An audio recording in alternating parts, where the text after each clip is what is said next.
I've always believed my life was picture perfect. I had a loving husband, Mark, and a stable job at one of the most prestigious corporate offices in New York. Mark and I had been married for 8 years, and while our love wasn't as fiery as it once was, I believed we had something solid, something real. Or at least that's what I told myself every night before I fell asleep. Things changed on a rainy Thursday evening. The office was nearly empty, with most of my colleagues gone for the day. I had stayed late to finalize a project that was due the next morning. The quiet hum of the air conditioning and the faint patter of rain against the windows filled the space. I decided to drop the completed files on Ethan's desk. My boss, Ethan, was the type of man who turned heads, tall, broad-shouldered, with a jawline sharp enough to cut glass. He carried himself with a confidence that was both intimidating and alluring, but I had always kept my distance. After all, I was a married woman and Ethan was my boss. As I approached his office, the door was slightly ajar. I knocked softly but didn't hear a response. Assuming he'd already left, I pushed the door open and froze. Ethan stood there, his back to me, a towel slung loosely around his hips. Droplets of water glistened on his tan, muscular back. His wet hair slightly tousled. He had clearly just stepped out of the private shower attached to his office. "Oh my God, I'm so sorry," I stammered, quickly turning away, my face burning with embarrassment. "Emma," his deep voice stopped me in my tracks. "It's okay. I didn't hear you knock." I turned back, unable to stop myself from glancing at him. He was now pulling on a shirt, the fabric sticking to his damp chest, outlining every inch of his physique. I tried to avert my eyes, but it was as if they had a mind of their own. For a moment our eyes met. His gaze wasn't angry or surprised. It was intense, almost magnetic. It was the kind of look that makes you forget where you are, who you are. My heart raced, and I could feel my palms growing clammy. I just came to drop these off," I managed to say, holding up the folder. He smiled, a slow, knowing smile that made my stomach flip. "Thanks, Emma. I'll take a look at them later." I nodded and practically bolted out of his office, my heels clicking against the polished floors. By the time I reached my desk, my heart was still pounding. What was that? Why did I feel this way? That night, I couldn't get Ethan out of my mind. The way his eyes lingered on mine, the way his presence made my skin tingle. It was dangerous, but it was also thrilling in a way I hadn't felt in years. I told myself it was nothing, just an innocent moment that I had blown out of proportion. But deep down I knew better. Something had shifted, and there was no going back. If you're hooked already, don't forget to like and subscribe for more gripping stories like this. Trust me, this is only the beginning. I tried to push the memory of that night out of my mind. I told myself it didn't mean anything, that it was just a fleeting moment of attraction, something harmless. But the truth was, Ethan was everywhere. In my thoughts, in my dreams, and most dangerously in my everyday life at work. The next morning I walked into the office feeling jittery. I avoided Ethan's gaze during our morning team meeting, focusing instead on my notepad, pretending to jot down notes. But even as I tried to ignore him, I could feel his presence, the weight of his eyes lingering on me. Later that day he stopped by my desk. "Emma," he said casually, leaning against the edge of my cubicle. His voice low enough that only I could hear. "Do you have a minute?" I nodded, trying to appear composed, but my hands trembled slightly as I followed him into his office.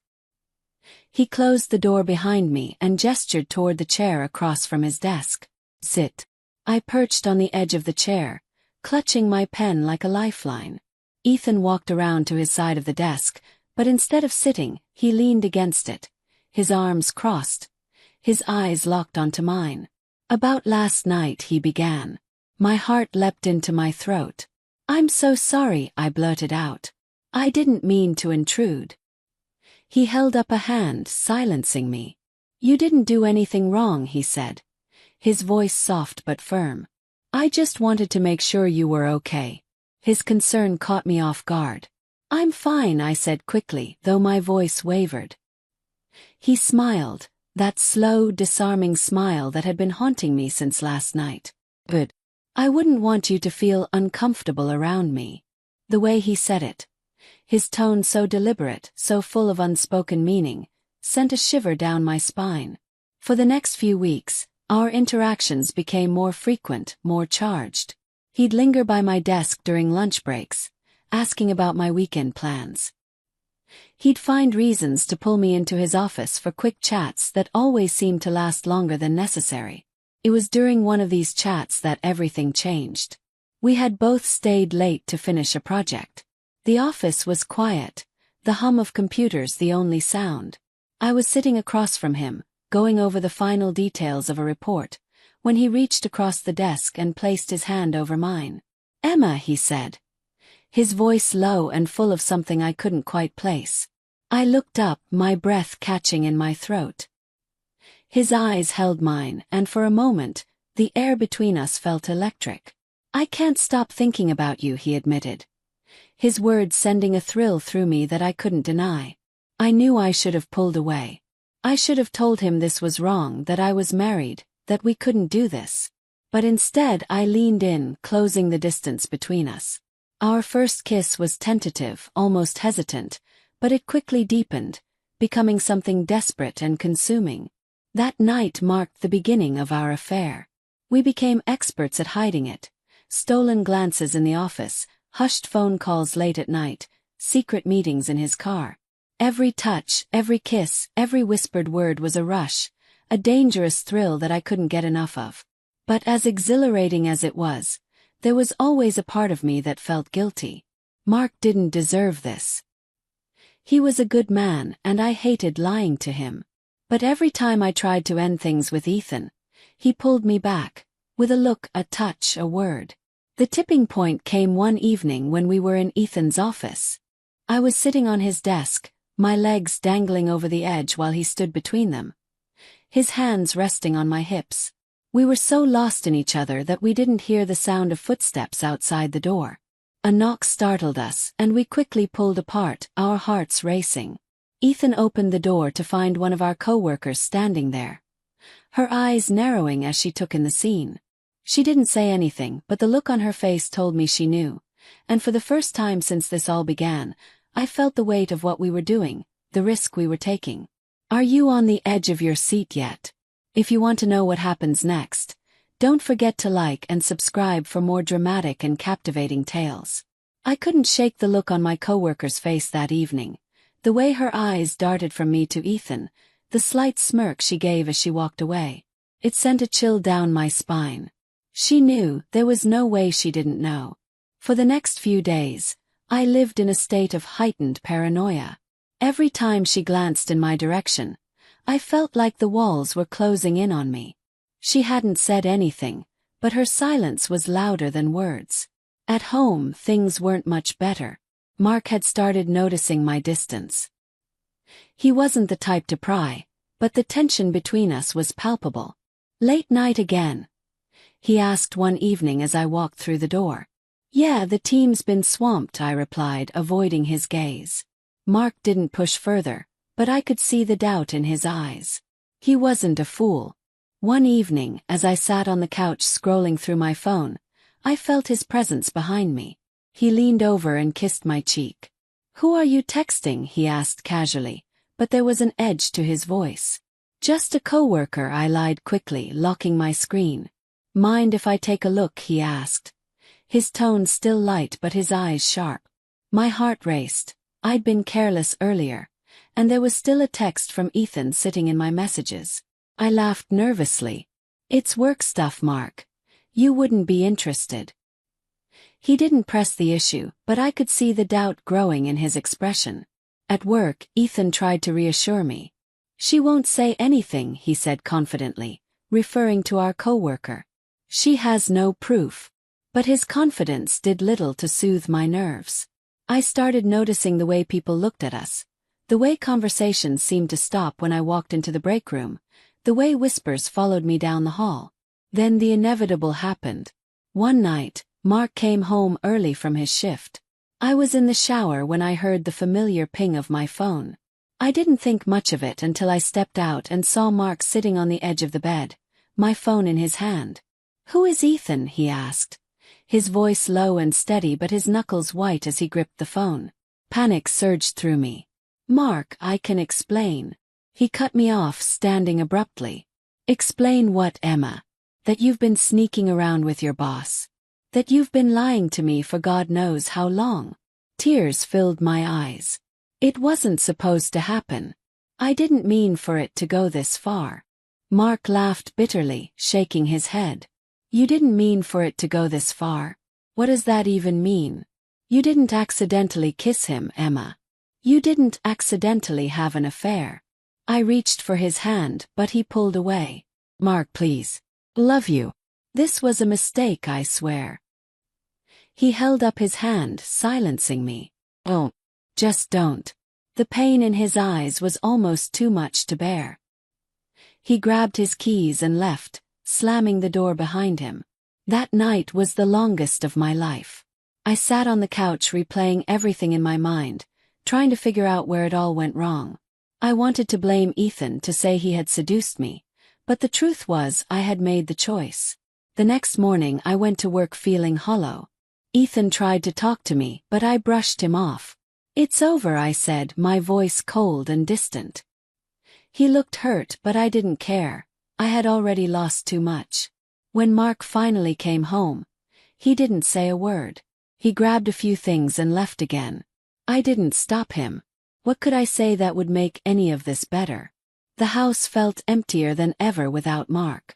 Every creak of the floorboards, every tick of the clock reminded me of the void I had created.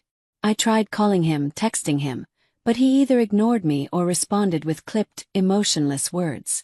At work things were no better. Ethan acted as if nothing had happened, but I could feel the shift. Our once electric connection was now weighed down by guilt and awkwardness. And then there were the whispers, the quiet, biting remarks from co-workers that seemed to follow me wherever I went. The co-worker who had seen us that night hadn't kept her knowledge to herself. Soon the whole office was buzzing with rumors about me and Ethan. Every time I walked into a room, the chatter would die down, replaced by judgmental stares. Ethan tried to smooth things over. "People will move on," he said during one of our rare conversations. "This will blow over." But it didn't. A week later, Mark finally agreed to meet me. He chose a small cafe far from home, and when I arrived, he was already seated, staring into his coffee. "Mark," I began, my voice trembling. He looked up, his expression unreadable. "Why, Emma?" he asked. "Was I not enough for you?" Tears welled up in my eyes. "You are enough. You've always been enough. This wasn't about you." "Then what was it about?" he demanded, his voice rising. "What could possibly justify throwing away everything we built?" I reached for his hand, but he pulled back. "I don't know," I admitted, my voice breaking. "I was stupid and selfish, and I got caught up in something I didn't know how to stop." Mark shook his head, his jaw tight. "You didn't know how to stop? How about not starting in the first place?" His words hit me like a slap, and I couldn't hold back the sobs that racked my body. "I'm sorry," I whispered. "I'm so sorry." He sighed heavily, leaning back in his chair. "I don't know if I can forgive you, Emma. Trust doesn't just come back overnight." "I'll do whatever it takes," I pleaded. "I'll go to therapy. I'll quit my job. Just tell me what I can do." Mark didn't respond immediately. When he finally spoke, his voice was quiet but firm. "I need time and space. This isn't something I can decide right now." The days that followed were agonizing. I threw myself into fixing what I could. I resigned from my job, cutting all ties with Ethan. It wasn't easy. He tried to convince me to stay, promising things would get better. But I knew it was the right thing to do. At home, I packed away the reminders of my old life, the photos of Mark and me, the little trinkets we'd collected over the years. I didn't want to forget him, but I also couldn't bear the constant reminders of what I had ruined. Weeks turned into months, and slowly Mark and I began to communicate again. At first, it was just polite exchanges about bills or shared responsibilities, but gradually the walls started to come down. One evening he came over to talk. We sat on the couch, the same couch where we had spent so many happy nights, and for the first time in a long time we had an honest conversation. "I'm not saying things will go back to the way they were," he said. "But I'm willing to try. For us." Tears streamed down my face as I nodded. "I'll do whatever it takes." Rebuilding our relationship wasn't easy. Took time, patience, and a lot of painful conversations. But through it all, I held on to the hope that we could find our way back to each other. Looking back, I know I made a terrible mistake. I hurt the person I loved most in the world, and there's no excuse for that. But I also learned the value of honesty, of communication, of not taking the people you love for granted. If there's one thing I'd say to anyone listening, it's this: don't let fleeting moments of temptation destroy what truly matters. And if you've enjoyed this story,